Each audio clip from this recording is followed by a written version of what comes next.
It's 8:02. I've put together a shifter for the Sepang car. Earlier today, Gary and Mike got the Selector rod joint installed.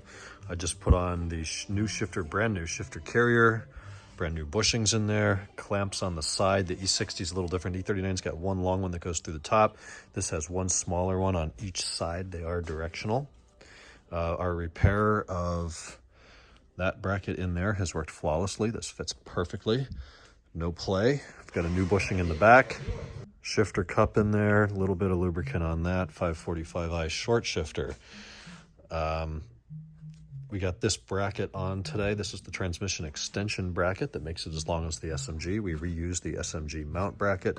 New mounts, new nuts, torque to spec. We got a new flex disc. I'm gonna check and see if I have that hardware. If I do, I'll pop that on there. There are two parts that are NLA that are gonna be a problem for us. One of which is the rubber insulating boot that goes on this and comes down and like clips around the cup here.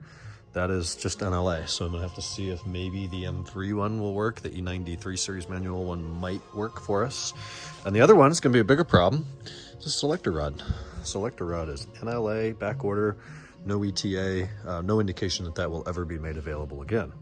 So of course that's not rocket science. We just need a bit of a rod with a kink in it to miss the flex disc that attaches this to this. So we can fabricate that if we have to. Started work on clutch pedals today, dug in there, popped a little hole out through the chassis, ran the hose out to the brake fluid reservoir, cut the nipple off the reservoir.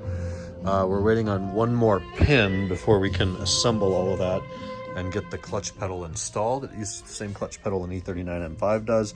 This is assembled down here. There goes the spring. The pin we need connects this tension return spring to the pedal box. We have our new pin here, new bushings. There's a pin through there with a clamp on it. I thought we needed one of these. Maybe we can reuse that from the SMG. I'm not sure. I'll have to look into that. Ooh. So here's the flex disc. Got a bunch more parts today. We got the shifter in, more hardware. This is the hard line between the slave and clutch cylinder. So it is coming along very well. All the brakes are done all the way around. I think I filmed that yesterday. That was the majority of the day. Oh, and then we got a little upgrade on this guy, a very polarizing upgrade. Most people seem to hate it. I'm one of the few guys that like it. This is the LED interior kit from ECS Tuning that I don't put it on to make the car more modern and, oh, it doesn't feel like a 17-year-old car now. Not really. I think it's a much better lighting solution that they would have used if that technology were readily available at the time. Nice, brighter, just crisp white lights. It's not harsh. It's not blue. You don't get in here and you're not blinded. It's not really much brighter than the factory ones. It just looks so much more modern. It doesn't, maybe it does make it feel like a newer car, but I think in a very positive way. Window tint is probably pretty cured now. Can do away with that. I guess the key has to be in for that. What else?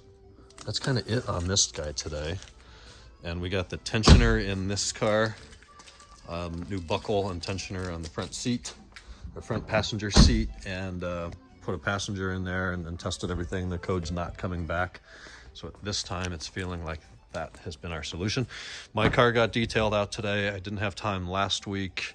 It's just really dusty and stuff, so it's nice and clean again and shiny. Larissa's already at the house, so I'm gonna be leaving here in a minute, go home and shower, have dinner. They dropped the mirrors off this morning for paint, so that's progressive, and this is just gonna be a one-taker here at the shop, wrapping things up. My back aches from working on the pedals in there. That's my least favorite part of the entire manual conversion. It's just fighting with the clutch pedals. Then I talked to the owner of the 545, gave him a full review of the codes that are remaining. He chose to proceed to fix 2.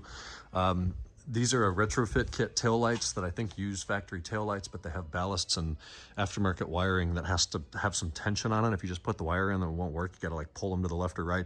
Right one seems to be affected much more than the left one. I haven't even had a problem with the left one, so we're just gonna repin that. And then his AUC sensor has a code that it's dead, so we're gonna try to replace that. That should get rid of that. So That's what's going on here. I hope you guys have a wonderful Friday. We'll talk tomorrow Saturday. Good night.